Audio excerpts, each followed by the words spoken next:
monde et bienvenue sur The Judgment Film. Enfin, rebonjour. Rebonjour, oui, parce qu'on vient de faire la critique de la chute du président. Qui était tellement simpliste qu'on n'a pas pu s'attarder trop dessus, donc on s'est dit en même temps on va en profiter pour faire les bonnes annonces de quelques films qui sont très, très importants qui vont sortir. Qui sont sortis dans les jours qui sont passés, avec Terminator Dark-Fate, Rambo 5 et le Joker. Voilà, on va vous parler un peu de qu'est-ce qu'on pense de ces trois bandes annonces qu'on vient de voir, qu'est-ce qu'on en attend, est-ce qu'il y a des choses qui nous ont interpellés, est-ce qu'il y a des choses qu'on trouve déjà positives, qu'on trouve négatives. Alors déjà, dans un premier temps, je tiens quand même à préciser que ce ne sont que des bandes annonces, et on sait combien des fois les bandes annonces peuvent être trompeuses. C'est-à-dire que des fois, il peut y avoir de très bonnes bandes annonces où on se dit ça va être génial, ça va être un truc de fou, et au final on est totalement déçu, voilà. Et à l'inverse, on peut avoir de simples bandes annonces comme ça, on se dit ouais bof, et quand on va voir le film, on se dit enfin franchement il était vraiment énorme. Là c'est simplement la hype qui va parler, et les fans que nous sommes, et les espérances qu'on attend de ces films-là. Exactement. Parce que c'est des trucs qui nous tiennent à cœur depuis longtemps, surtout Terminator, d'où le nom de la chaîne, donc il faut absolument qu'on en parle. Voilà. Alors on va commencer avec le prochain Terminator. Donc on avait déjà fait une critique sur la première bande-annonce, sur le petit trailer qui était arrivé. C'était assez rapide. Alors là, Guillaume, donc tu as vu toi aussi cette nouvelle bande-annonce de Terminator. Ouais. Est-ce qu'il y a des choses qui ont changé par rapport à la première bande-annonce? Est-ce qu'il y a des choses que tu dis, ah ben ouais, peut-être c'était mieux? Est-ce que tu es hypé quoi? Moi non. Moi, ce qui m'a hypé, c'est que je savais que James Cameron revenait aux commandes. J'ai lu il y a pas longtemps qu'il s'est même pas pointé un seul instant sur le tournage, qu'ils avaient l'intention d'en refaire une trilogie. Qu'est-ce que je vois? Je vois des Terminators qui sont maigres comme ça, qui sont très humanisés. Je vois de l'action à la Transformers, bon, très bien, c'est de la technologie. Je ressens pas moi en fait la menace de ces Terminators dont la guerre elle va être une issue quasiment fatale. On sait que John Connor va sauver la guerre, mais par le biais de combien de morts, la destruction quasi totale de la planète. Tu le ressentais par Schwarzenegger qui les traque dans le 1 et tu le ressentais par le T-1000. Tu le ressentais aussi par la TX dans le 3. Mais là, il n'y en a aucun qui me fait peur. Je sais pas. Je vois Sarah Connor en mode badass à la Schwarzenegger qui dit I be back, qui jette une grenade comme ça. De dire maintenant c'est moi qui combat les Terminators, vous me faites plus peur. Toi du coup en tant que spectateur, si elle a pas peur, comme dans le 2, mais toi t'as pas peur non plus. C'est bon, tu te dis c'est bon, elle est là Sarah, elle va tout sauver. J'ai pas de John Connor non plus. Moi je veux du John Connor. Je sais pas, on nous a vendu cette série-là comme étant lui le sauveur. Je veux pas que ce soit, je sais plus quoi, qu'on nous amène d'autres personnages, qu'on parte sur autre chose pour étendre la saga à n'en plus finir. Non, moi ça me hype pas. Ça se passe trop le jour, les scènes dans le futur sont trop édulcorées, fades et vides. Moi ça me hype beaucoup, ouais, je sais pas. J'irai le voir bien entendu. Moi après personnellement je reste à peu près du même avis que la première bande-annonce qui était sortie, c'est-à-dire que non, je suis absolument pas hypé. Alors je pense que ça va être un gros film d'action qui sera certainement ça oui, d'action, ça c'est sûr. Voilà, il n'y a pas de problème là-dessus. Mais le coup où Sarah Connor dit je reviendrai, non, tu peux pas faire dire ça à Sarah Connor quoi, c'est pas possible. Cette femme qui a cette fille, et apparemment le Terminator, Skynet aurait envoyé ce Terminator pour l'éliminer à elle. On sent qu'on va faire une nouvelle trilogie avec de nouveaux personnages tout en gardant les anciennes derrière. Un peu à la Star Wars. Non, voilà. Et en plus de ça, cette femme elle est à moitié évoluée, tout ça. C'est vraiment des choses qui ne m'intéressent absolument pas. J'espérais qu'on voyait des séquences du futur, on en voit, mais encore une fois c'est pas la nuit noire, on voit une plage avec 2-3 Terminators, 2-3 crânes par terre. J'ai l'impression que ça sera juste une petite séquence comme ça qui sera vite expédiée. Je pense aussi, ouais. Voilà, j'arrive pas à ressentir vraiment l'univers pesant qu'il y avait dans le premier Terminator et dans le deuxième aussi, ouais. Dans cette bande-annonce. Alors, ce n'est qu'une bande-annonce. Hein. Peut-être que dans le film, on va ressentir certaines choses, qu'il va y avoir des choses qui vont être vraiment exceptionnelles. Où on va se dire, on a vraiment affaire à un troisième film, Terminator, une suite vraiment logique.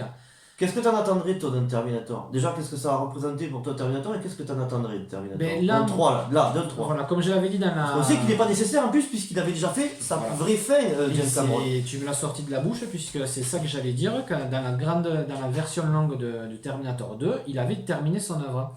Donc du Ouais. coup, donc la fameuse version longue, quand vous tapez le code que fait John Connor quand il pirate un guichet, je crois que c'est ça. Oui, Ouais. parce qu'en fait, dans la présentation, il y a un code Voilà. caché qui te donne en fait des scènes en plus. Et c'est la Director's Cut en plus de la Director's Cut. En fait, il pirate un Voilà. retrait, une banque retrait automatique, hein, et en fait, si vous mettez le code qu'il met, vous avez une version encore plus longue Encore que plus long que la voilà. Director's Cut. Ou à la fin, on voit, bon, je peux vous le spoiler, on voit Sarah Connor qui est âgée, avec John Connor qui est adulte, avec son enfant dans le jardin public en train de jouer. Voilà, tout est bien qui finit bien. Ils Donc, ont arrêté le jugement dernier. voilà, ils ont arrêté, bon, c'était pas dans la version de cinéma, ils ont gagné, quoi, tout simplement. Donc, moi, voilà, je vois pas l'intérêt. Alors, après, oui, il y a John Connor derrière, pas John Connor, pardon, James Cameron derrière. Parce que c'est que de la com, moi, ça. Je pense Voilà. que vraiment que c'est que de la com. Mais voilà, Qu'est-ce que j'espère vraiment d'attendre vraiment qu'on voit un peu plus le futur, vraiment qu'on voit vraiment la souffrance des gens, mais qu'il y ait surtout cette atmosphère pesante. Moi, je veux cette atmosphère pesante. Voilà, je veux pas juste comme sortent des phrases comme je reviendrai, manière de dire ouais, t'as vu, t'es dans un Terminator Ouais. ça. Non, c'est pas comme ça que ça marche. Bon. Enfin, À faire une trilogie, à dire que le jugement dernier n'a pas été arrêté, et à vouloir faire une trilogie, je vois pas l'intérêt que ça se passe encore à notre époque. Moi, je voudrais une trilogie sur le futur. Dans le 1, quand Kairis il raconte ce qu'il a vécu, quand il raconte à Sarah pour la convaincre qu'elle va mettre au monde un fils qui va sauver la guerre et tous ces trucs-là, quand il raconte qu'ils sont déportés, qu'ils sont tous que les trois quarts des vies humaines sont assassinés, que tout ce qu'il lui raconte te glace le sang. Mettre un réalisateur qui mettrait ça à l'écran, ça serait exceptionnel. putain, ça serait génial. Voir comment est-ce qu'ils ont réussi, étant enfants, comment est-ce qu'ils ont déjà réussi à percer le secret des Terminators pour les détruire, comment ils ont monté la résistance, comment ce jeune, pendant qu'ils étaient dans les camps, John Connor, sachant ce qu'il avait vécu dans son enfance, les a guidés pour se battre et tout. Ça serait pas génial de voir ça? Terminator Renaissance, qui est pas trop mal, n'a rien à voir avec ce que raconte Kairis, c'est dommage. Ça se passe toujours le jour. Ah ouais, c'est pas du tout ce qu'il raconte. Et nous montrer Sarah Connor en mode badass qui a plus peur des Terminators, justement quand Kyle il en a la trouille du Terminator pendant le 1, il a meurt de son combat contre un seul Terminator pour sauver Sarah Connor. Sans les armes qu'ils avaient dans le futur, en plus ils se battent les armes de notre époque. Donc lui il a peur, toi t'as peur. Schwarzenegger il te fait clairement peur dans le premier quand il les traque, ça relâche, ça relâche. Et il fait qu'1h30 le film, il fait pas 3h04. Hein. Et le 2, le T-1000, qui sans aucune expression sur son visage, qui revient sur ton cul sans arrêt, qui est là, qui est là, qui est là, qui est là. Et Schwarzenegger aussi, qui est très froid dedans quand même par moment. Tu te dis, qu'est-ce que c'est quand on va arriver à la guerre? Tu veux pas la vivre cette guerre. Exactement. Moi je veux ça. S'ils arrivent, là, c'est qu'une bonne annonce, s'ils arrivent à nous retranscrire ça, cette traque, ça relâche, et cette peur de ce monde qu'on ne veut pas voir, ah mais je signe et je serai plus heureux moi. Voilà. Exactement. Mais c'est pas ce que j'ai vu dans la bande-annonce. J'ai vu vraiment du fun. J'ai l'impression que Sarah Connor, c'est le réalisateur de Deadpool qui le fait. J'ai l'impression que Sarah Connor, quand elle jette sa grenade dans la scène d'action sur le pont qu'il y a, j'ai l'impression de voir Deadpool avec câble dans Deadpool 2. Là, je ressens vraiment la réalisation de Tim Miller. Franchement. Voilà. Et moi, c'est James Cameron que je veux ressentir, pas Tim Miller. On va passer à Rambo 5 du coup. On va passer à Rambo. Alors Rambo 5 qui sort The bientôt Last là. Blood. Voilà, exactement. Alors le titre, il y est pour beaucoup. Et alors moi personnellement, j'avoue, je n'ai pas vu les trois premiers. Donc je pense que j'ai vu le quatrième, qui était sorti il y a un moment déjà. Je m'étais régalé, franchement, on était vraiment pour moi dans du pur Rambo. Donc je n'ai pas vu les trois Il est premiers. sorti en 2008, pas décédé, il est sorti Voilà. en 2008. Donc du coup, le cinquième opus, ben, je l'attends. Enfin, quand j'ai vu la nouvelle bande-annonce, hein, ah ben ouais, pour le coup, il me hype parce que quand je vois la bande-annonce, j'ai vraiment j'ai vraiment l'impression de voir Rambo. Ben voilà, parce que c'est ça. Quand il fait des pièges comme il fait dans les premiers films, parce que j'avais vu des extraits des premiers films, tout ça. Et là, franchement, pour le coup, ouais, celui-là, je l'attends parce que je pense que Stallone va nous faire quelque chose de fou. Je l'espère, bien évidemment, parce que, comme je vous l'ai dit, c'est une bande-annonce, on peut toujours se tromper. Stallone, quand il réalise, Mais franchement, quand il réalise, voilà. c'est du génie, Stallone. Mais quand on voit vraiment les séquences de la bande-annonce, ouais, il me tarde d'aller le voir. Avec Clint franchement. Eastwood, c'est le dernier des géants. Moi, je dis, c'est les derniers des géants. Alors, bon, Stallone, je me suis dit, bon, ils vont faire un autre Rambo. Moi, je suis fan, hein, je suis des années 80, moi, donc, bien entendu, Rambo, quand on a découvert le premier Rambo, First Blood, qui traite d'un sujet qui est quand même ultra important, les vétérans de la guerre du Vietnam qui ont du mal à se réinsérer dans la société. Parce que c'est pas. Rambo, il y en a beaucoup qui se rappellent que du 2 et du 3, de l'action pure hollywoodienne. Le premier est un très très très très très bon film. Le 2, Ils s'en sont coupés, ils en ont fait un gros film d'action, le 3 aussi, que je trouve plutôt sympa, plutôt bien, mais c'est vrai qu'on n'est plus du tout. Le scénar est beaucoup plus simpliste. Le 4, il était revenu sur quelque chose de très très profond aussi, puisqu'il traitait de la tribu Karen qui se fait massacrer par l'armée birmane en Birmanie, qui est excellent, et hyper gore, très très très très bien. Stallone qui jouait très très bien, très très bien. Et à la fin, il rentre chez lui dans son ranch natal, et donc c'était censé boucler la boucle. Stallone bouclera jamais la boucle, donc voilà. Là, ça s'appelle le First Blood, c'est censé s'appeler Dernier Sang, donc j'ai tendance à dire que c'est vraiment le dernier. Apparemment, il est en proie à des peurs aussi post-traumatiques après la guerre. Il a creusé des tunnels partout sous son ranch et il se lie d'amitié pour une jeune Mexicaine, la fille de Mexicain qui doit sûrement travailler dans son ranch, qui se fait enlever par un cartel qui vend les femmes et tout ça pour la traite des blanches, pour la prostitution et tout ça. On sait déjà que Stallone est quelqu'un qui déteste que ce soit la pédophilie, le viol et l'enlèvement des femmes. Donc à mon avis, les chicanos, ils vont les charger dur dans le film. Surtout qu'on le voit, alors ça a l'air d'être un peu comme dans le début, comme dans le premier un peu. Ouais. Des tunnels, il fait des armes un peu à l'ancienne avec des moyens du bord. Des pièges dans la maison et tout ça. Ils vont les charger les gars, à mon avis, à notre plus grand plaisir. Ils vont les charger les gars, à mon avis. Après, la plus grande question, c'est que si c'est vraiment son dernier, est-ce que Rambo va mourir dans son film dedans. Est-ce qu'il va faire mourir son personnage dans le film? Alors ça, par contre, on le verra. En tout cas, que ce soit vrai ou pas, on le spoilera pas, bien évidemment, quand on fera la critique. Mais ouais, franchement, une grosse attente au niveau de ce film-là. Ouais. Que Rambo meure ou meure pas, je préfère être à la place de Rambo dans le film qu'à la place des gars qui vont être en face de lui. Parce que ça a l'air d'être bien. Moi, je pense, on y reviendra, par rapport à l'image, ça a l'air d'être tourné un peu comme un western baroque moderne. Ça me fait penser à Logan. Moi. Honnêtement, ça me fait penser à Logan. Froid, sombre, âpre, violent, des couleurs magnifiques. Ça peut être une petite perle, un petit bijou, ça. J'aimerais bien que Stallone nous fasse un dernier petit bijou, là. Il le mérite, cet homme-là, parce qu'il a fait beaucoup pour le cinéma. Il a un rapport avec... Parce qu'il est peintre, il a un rapport avec la peinture, avec l'image, avec la couleur.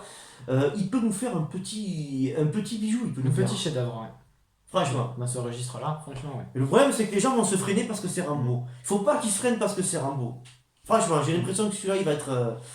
Ouais, moi, franchement, je suis hypé de ouf, complètement. Quoi. Et en parlant de chef-d'œuvre, il y en a peut-être un, alors peut-être un qui arrive à l'horizon, je l'espère, c'est Joker. Ah ouais. Voilà. La première bande-annonce, on avait vraiment hypé, j'avais adoré. Alors la deuxième, j'attends que ça. En espérant que le film soit vraiment énorme, parce que je ne cesserai de le dire, c'est quand même une bande-annonce, et souvent les bandes-annonces sont trompeuses. Mais là, Joaquin Phoenix, Joaquin Phoenix, franchement. Alors Joaquin Phoenix, c'est l'acteur qui fait le fils de Marc Aurèle dans Gladiator. Oui. Qui fait le salopard de César, qui prend la place de César, et avec le film avec Russell Crowe, de Ridley Scott, exceptionnel. Et là, le réal, il a l'intention de se calquer un peu sur les films de Martin Scorsese. Alors ce qu'il faut dire surtout aussi, c'est que ce film-là ne fera pas partie de l'univers du DC Cinematic Universe. Voilà. Ça sera une histoire un peu à part. Alors, est-ce qu'ils vont s'écarter quand même un peu de la bande dessinée par rapport à comment il va devenir vraiment le Joker et tout ça? Je sais pas. Est-ce qu'on va le faire passer pour une victime qui fait que le fait que ce gars souffre va devenir un ennemi comme ça? Je sais pas trop exactement. On n'a pas trop envie de se renseigner parce qu'on ne veut pas non plus se faire spoiler le film. Mais franchement, au vu des dialogues qu'il y a l'air d'avoir et de l'univers tout autour, normalement ça devrait être un très bon et un grand film. Moi je pense aussi, de par l'acteur, le réal veut se calquer sur Scorsese, je suis un grand fan de Scorsese. Si vous avez vu Taxi Driver, vous comprendrez pourquoi je dis ça, de par rapport à la couleur et de par rapport à la montée du passage à l'acte. On voit que le film va être centré sur ça, un peu comme un tueur en série. Comment est-ce que les choses qu'il a vécues dans son passé, petit à petit, vont le faire, on le voit tuer des animaux et tout comme ça, on va le voir ensuite passer à l'acte, vraiment. Une fois qu'il passera là, qu'il deviendra le psychopathe fou sadique et surtout très intelligent qu'il est par la suite. Ça, c'est intéressant. J'espère qu'ils vont pas tomber dans le piège, chose que beaucoup font, d'excuser par son passé l'être odieux qu'il est devenu. Ça ne s'excuse pas. Il y a des personnes qui ont des passés difficiles, même qui se font violer ou massacrer dans leur enfance, qui ne deviennent pas des tueurs et qui ne deviennent pas des assassins. Donc on n'excuse pas, on le comprend. J'espère que ça va être tourné comme ça, qu'on va nous faire comprendre pourquoi il est devenu comme ça, et que ça va pas l'excuser. Parce que là, par contre, je serais contre. Il y a aussi Robert De Niro qui joue dedans. Robert De Niro va faire un sénateur ou le maire de la ville ou un truc comme ça, je crois. Je sais pas, bon après il a l'air de Ouais. présenter un spectacle quand le Joker Ah se oui, manifeste. oui, Voilà. c'est vrai, pardon, oui. Et ça, ils font référence, pareil, à la valse des pantins de Martin Scorsese, où Robert De Niro jouait dedans. Oui, il a l'air d'être un présentateur de spectacle, et en plus un présentateur de spectacle connu, je crois. Mm. Oui, c'est vrai. Il me semblait qu'il allait faire un politicien, mais je me trompe. Non, ouais. Oui, ce film-là, à mon avis, va être un bijou. Je l'espère parce qu'il J'espère. mériterait de l'être. Il y a tous les ingrédients, les acteurs, le réal, l'image et le potentiel, parce qu'un personnage comme ça est génial. Encore une fois, DC Comics choisit de ne pas le canoniser avec leur saga pour préférer se rapprocher de Marvel et rendre fun leur film. De Il Marvel. ferait mieux, Marvel. de Marvel, ouais. Il ferait mieux de canoniser ça et de garder Joaquin Phoenix en Batman, trouver un très bon acteur pour faire un Batman aussi et nous faire des bons films dans ce sens-là. Mais voilà, encore une fois, ça va être un film bâtard comme ça. Bon, si c'est un bijou, tant mieux. Mais moi, j'aimerais bien quand même qu'il se calque sur cet univers-là. DC Exactement. Comics, C'est-à-dire quoi. sur quelque chose de sérieux, sans humour débile, Voilà. voilà, vraiment quelque chose de. Parce que DC a toujours Voilà. été très sobre, a toujours été très intelligent en plus dans les scénarios des livres et des comics, quoi. Et il y a matière à faire beaucoup de choses sur beaucoup de personnages. Mais eux, j'ai peur, pareil, ils s'en écartent trop. Et bon, voilà. Mais si ce film-là est un bijou, ce sera très bon. Voilà, ça sera génial. Enfin, moi, en tout cas, je suis hypé, vraiment. Pareil. Voilà du coup pour nos attentes sur ces Sur ces ces trois trois prochains films. films, sur ces trois prochains films, oui. Donc voilà, donc n'hésitez pas à nous dire dans les commentaires si vous êtes d'accord avec nous, est-ce que vous voyez des choses différentes, etc. N'hésitez pas à laisser un pouce bleu ou à vous abonner à la chaîne si ce que nous faisons vous plaît ou pas. Et on vous dit à bientôt pour une prochaine critique. Ciao tout le Ciao, monde! ciao, à bientôt.